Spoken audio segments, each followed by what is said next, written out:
So guys, this is Sassy and magluluto ako ngayon ng ulam. Guys, here is the chicken meat and the crispy fries. So I'm going to cook the fried chicken, guys. So wait for a minute, guys, because I just want to dry the pan.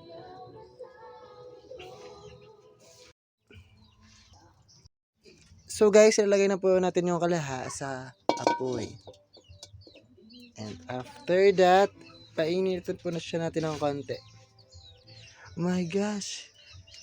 Mainit yung kalaha sa apoy, lagyan natin na yun ng mantika.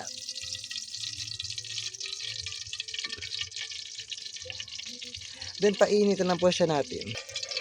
Tapos kunting ikot lang.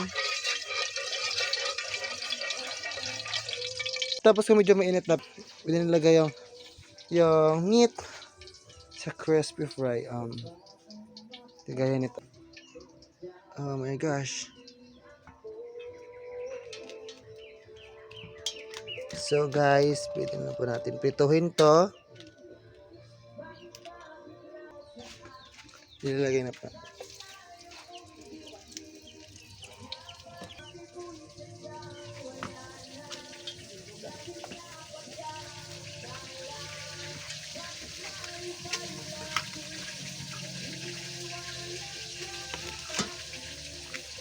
Yung asamasin lang po yun ng konti.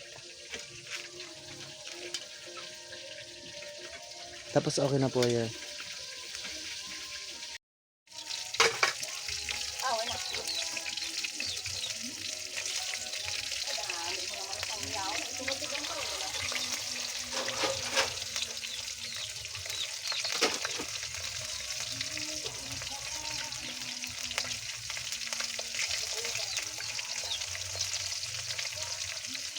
Wait na pong maluto yung apat.